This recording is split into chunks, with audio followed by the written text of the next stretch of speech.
now my job is to put people in prison. Fuck you. Ain't nobody gonna tell me what I do or why I do it. God. You realize no other cop in the world will put up with your shit. Most of them be handing you your fucking teeth by now. But me? To answer your question. Yeah, 98% of convictions didn't get trials. You know why? Because 98% of people that we bring in are fucking guilty. It's not my fault that poor folks do more crime, okay? Now I admit that incarceration, it doesn't always seem like it makes a whole lot of sense. You know, I understand that. I put guys, kids behind bars for dumb shit, you know, graffiti and drugs or brawling and breaking shit. Then a few years later, putting the same kid back in. But this time it's for armed robbery, or beating up his girl. There's at least one guy I know, I remember. His name's Deontay. Third time I put him away, it was for murder. Didn't add this only 7 years. I never said that this job was easy, okay? But it's my job, and I mean to do it as well as I can.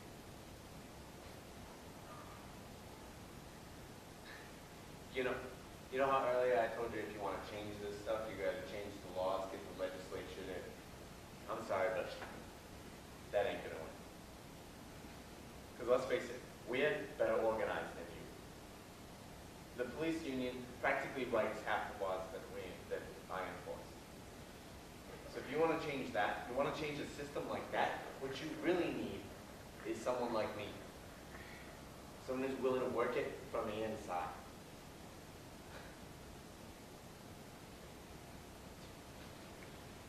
Come on, what would you have me do with Deontay, huh? Because he did that shit. He made each and every one of them decisions. Then he took a plea deal, and now he's doing his time. And yeah, maybe incarceration doesn't seem like it makes a whole lot of sense, but people can't do murder and just walk. Is that what you think? You want more murderers out of the street? That's fucking crazy, you know that? I mean, there are neighborhoods like that, places where we don't even patrol anymore. We just do containment. People in there, you can get away with anything you want as long as you stay in that dead zone. It's fucked up.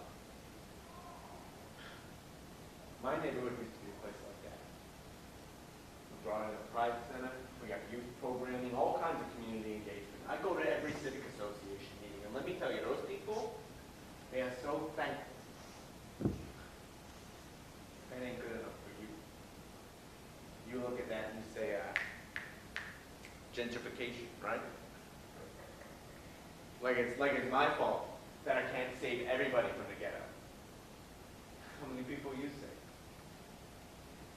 Listen, life is a struggle, all right? Some people get dealt shitty cards, some people fuck up, some people can't handle it. Life ain't fucking fair. That's not my fault. Or even if it is my fault, that's not my fucking problem. Hey, this is my problem. It's my job to make sure these kids get the best they can on the cards they've been dealt. As far as I'm concerned, everyone else can fuck off. Don't look at me like that. You're no different. You got yours, I got mine. Deontay had his. Is that right? You got a family? What do they think about all this? Or are you too good to talk to them too? Now that I will never understand. You know what? Deontay wouldn't understand that either. Because the shit that he did for his family. You know, he fucked up, he did it wrong, but at least he was in it for his folks. You're playing some kind of fancy game where you think you're gonna make shit better for everybody. It's like a goddamn joke, you know that? Actually, fine. Yeah, go ahead. Judge me. I don't care. Call me a bastard, a pig, a kid. You think that just because I care more about my white family than these fucked up hood rats, that makes me a fucking Nazi? Is that what you think? Come on, I dare you. I can just see it just wants to bust out of your lips. Call me a fascist. You want me me to join the Klan for the sake of ideological consistency? Fine, I love my children. Fuck you! God damn it! Let you fucking speak! What do you want from me? You want me to quit my job? It makes no fucking sense. I'm doing what I can to make this shit more fair, even if I have to throw some people under the bus to do it. We need laws. People can't just fucking get away with shit.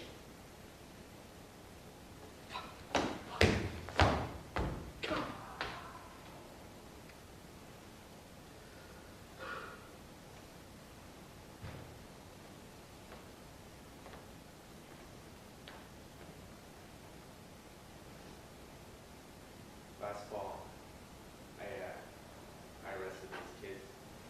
We had a bank protest. Stupidest fucking thing you ever seen. It's a long story. But at one point, I got this guy in the back of my squad line processing. You know, I could have written him up for resisting, but I didn't. And as I'm writing the trespassing ticket, it looks real annoying, you know. And it's like, what did you think was going to happen? So I asked. And he says that they wasn't planning on getting arrested, that we didn't have to arrest them. Like, I'm going to disobey orders for some wingnut occupier in a bank robbery. But then he says to me, the real criminals in that building were up on the top floors. And my first thought was, yeah, that's true, that's probably true. So I said something like, well, we can't really do anything about them if we have to deal with you people all the time.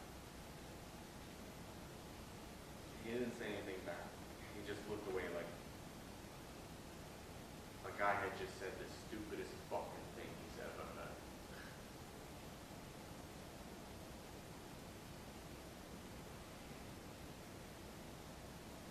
Rich people walk all the time.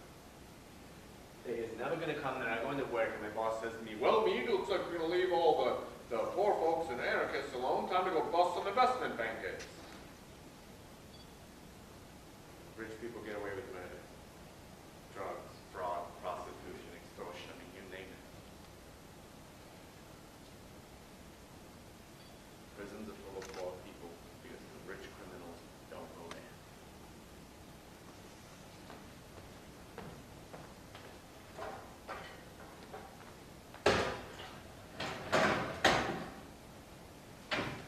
You know, earlier, when I was talking about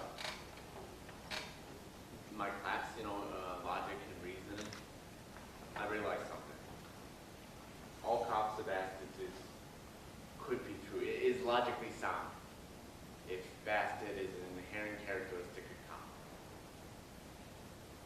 You know, like, each individual doesn't matter so much because we all do the same thing. We all put poor folks away to help the rich. You don't follow orders, you're not a cop. You do follow orders, you're a bastard.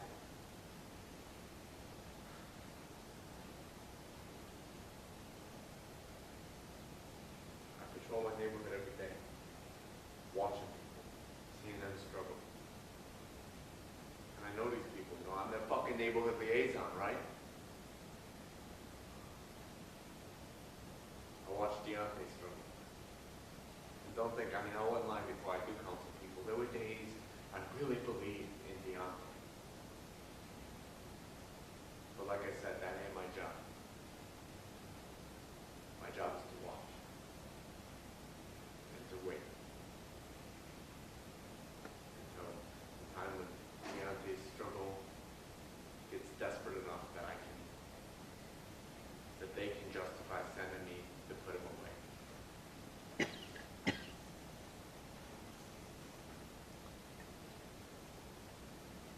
My job is to put people in prison. I'm a slave catcher.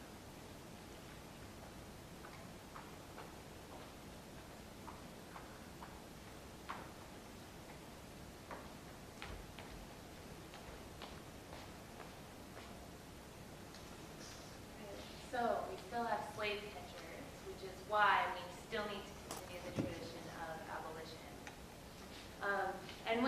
think about prison abolition, oftentimes advocates are just focusing on that one piece of the system, prisons, right? Wherever you wrote it down. But I think that we need to expand it and expand our efforts and think about how law enforcement are kidnapping people every day, sending them to court, sending them to jail, based on laws that poor folks had nothing to do with. And so when the topic of prison abolition is raised, the first question that then comes up is, what can we do instead then? What, and so I want to ask that question of the folks here. What exactly can we do to keep ourselves, our friends, our loved ones, our communities safe and protected from harm instead of relying on the prison system? Can I go? Yeah, oh, yeah.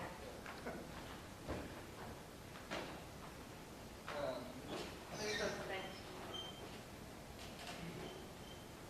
Your question is, how can we keep people safe from going to prison? No. In the place of law enforcement and prisons that are said to keep us safe, instead of that, what can we do? Instead of the criminal justice system. That's right. Huh. Well, they tried that in Freetown, which is famous, kind of an anarchist community in the middle of Copenhagen. It's had mixed results. Freetown. It's an anarchist community. Right.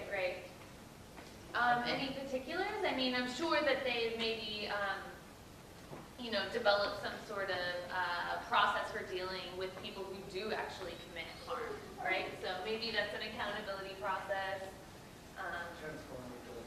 Having a actual community, a community that has infrastructure for dealing with various kinds of things the community decides are not okay. And let's unpack this transformative justice and community infrastructure point. What exactly does that look like?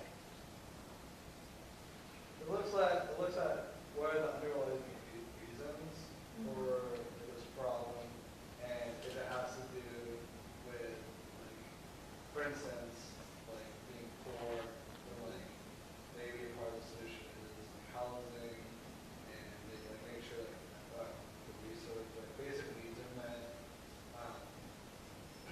and part of that is trying to get more control over how we survive, through the economy,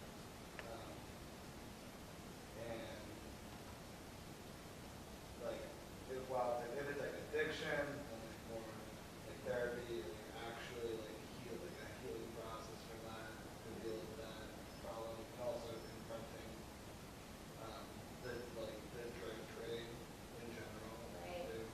Which I think transformative justice takes restorative justice a step even further, because if we are to restore justice, what does that even look like if we're, in a society that is based on inequality and extreme poverty? So there's nothing to restore, and so let's instead transform the conditions that keep us healthy and resilient as people. There is, in some war-torn countries, I've read that there's some interesting efforts at what they call courts of reconciliation. To a minor degree, they have those here in some places where they have drug courts, or people that are caught drunk driving, they have victim sensitization courts, which is a little different than just throwing people in jail. So that's a little different than traditional. Yeah. Right. And did you say truth and reconciliation? Is that... Well, victim sensitization, if you get caught drunk driving, instead of throwing you in jail for 6 months, they have them attend these sessions that are mandatory, where the victims that have been victimized by drunk drivers confront the people that have pled guilty to drunk driving, instead of them going to jail. Mm-hmm. Yeah. And Ruth, did you have any more thoughts on building community infrastructure? A basic sense of autonomy mixed with collective wills. This goes from deciding like what is essential for them to learn as opposed to going to degree to get a job. You would have land to grow food. You would know how to build structure, shelters. See what else. And then also when you don't have that inequality, you can actually have a larger sense of empathy. You have a better knowledge of the people around you. Also, like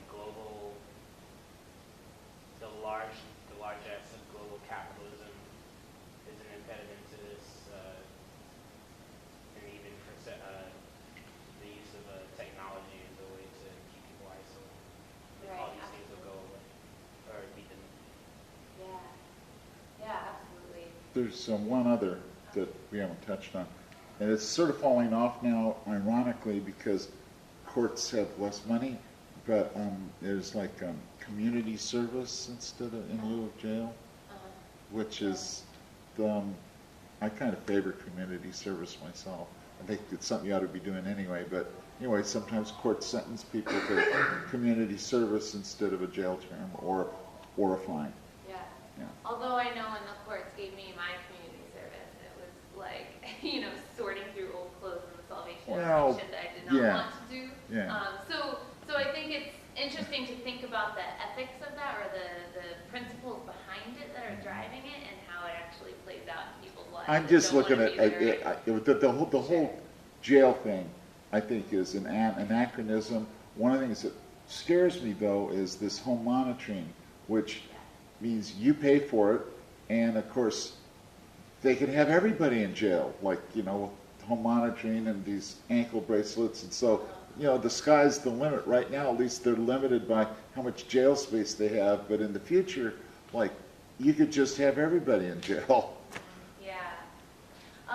And so this is a great list, first off, everyone. But I wanted to bring up these two zines that we have on the table back there. The first one is a chapter from a book written by Peter Gelderloos. And he talks about examples throughout history and even contemporary day of places like the one you spoke of that are actually practicing these types of things in a stateless society, right? They are dealing with harms without police as intervention, without courts as intervention. Another one is a zine that Ben and some folks put together, and it's sort of like a strategy map that you can create with you and your affinity group or your friends or your housing collective. So basically, in the case of blank, what do you guys actually do? And you can come to a consensus. Is it that you ignore the problem, talk to your neighbors? Is it that you actually call the cops? Let's say you find someone who's been shot, And so I think that can be very helpful. And we're actually out of that at the back table, but we do have these yellow cards, which has a website on the back where you can download a copy of it. And then returning to this list, though, I think that a word of caution is that the war on drugs, the state is shifting in really pervasive ways, and they know that there are critiques on mass incarceration, and so they are responding, in ways that incorporate state-sponsored restorative justice programs, state-sponsored community-oriented programs, because they want to sort of let some of the pressure off. However, when we think about things like state-sponsored restorative justice programs, I always think of, that is the carrot, okay? But at the same time, the stick is prison. If someone doesn't participate, or if they don't participate in the correct way. So there's an element of coercion, a very strong element at that. Cool. And I think the thing, a way to try to evaluate the difference between these things is that these changes aren't happening because the ruling class suddenly cares. They're not happening because the liberals are winning in pushing through reforms. They're happening because prison and police are really expensive and inefficient. And so these are ways to, again, save money and more effectively do the work that they're trying to do. And that's been the history of reform throughout history. I have, from Christian's book,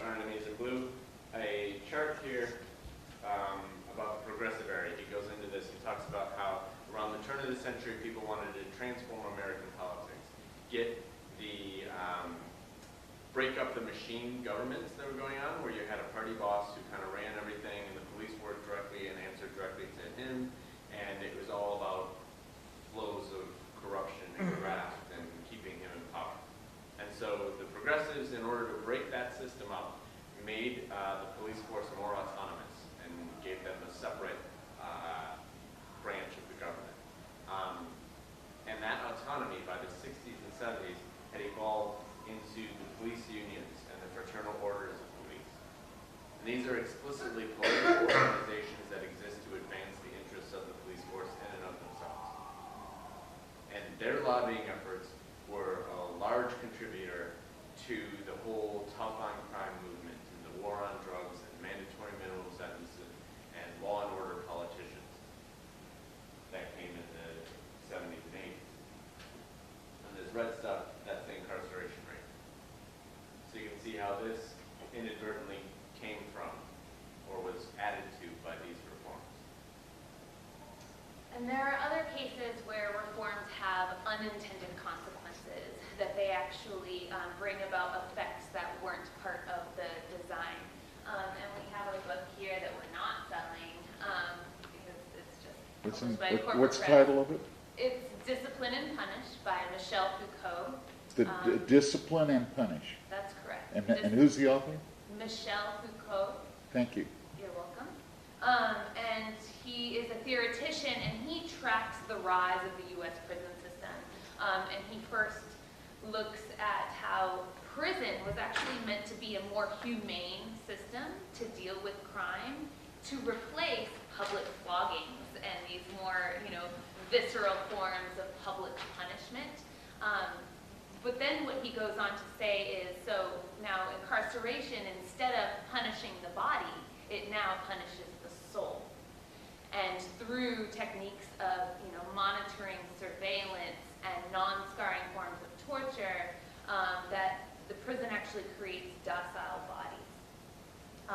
And we can actually track some of this stuff in larger society. And I wrote a zine, I'm going to plug myself up there, about a rehabilitation program designed for women that actually has unintended consequences and talks about women's lives in pathological terms, actually blames women themselves for being impoverished through their discourses. But anyways, going back to Foucault, he talks about how cities are actually replicating some of the techniques used in prison. So throughout society, we can see population control, management of dangerous peoples, control, surveillance, monitoring, etc. And so I want to explore what that looks like outside of the prison regime. So what other institutions serve to control population? What do we think? City of Olympia does a good job. They just criminalized an entire class of people, the homeless. You're, by definition today, a criminal if you're homeless. In the city of Olympia, you can't sleep on public property, that's a crime. And of course, if you get caught sleeping on private property, that's a crime. So no matter what you do, you're committing a crime. Nonprofits. Do you want to talk about that a little? There's nonprofits that I worked at and that I know that are mandatory reporters, regardless of the situation, which could lead to breaking up the families. Mostly poor and family people of color, and they get their kids taken away way higher than white families. But also just if this happens, our first response is to call the police. Just and I think in Christian women's place talks a lot about the police be community outreach, actually building relationships with institutions like schools and stuff to expand their net of influence and their so the police are seen as a viable solution. Right, because they're going to create bonds with community members and trust, especially in those, neighborhoods that don't trust the fucking cops. Another control technique that doesn't get talked about much, it's a dirty little secret, but municipalities control populations of the undesirable by denying them public services, including locking up the bathrooms, so that they think that will make it a hostile environment for the homeless, so they'll go somewhere else. What about schools? I'm going to put that up on the list. How do schools function to control and regulate? Or do we agree with that? Schools? Schools, yeah. Or Ritz, you mentioned this earlier. Yeah, sorry. I'll tell you. They indoctrinate the populace to almost a singular form of how society should be set for the ruling class. Education is not just skill shares of only certain industries, not the tools you need to be self-sufficient, but also social behaviors of Puritan-based hetero patriarchy, good white males. That and also you're taught in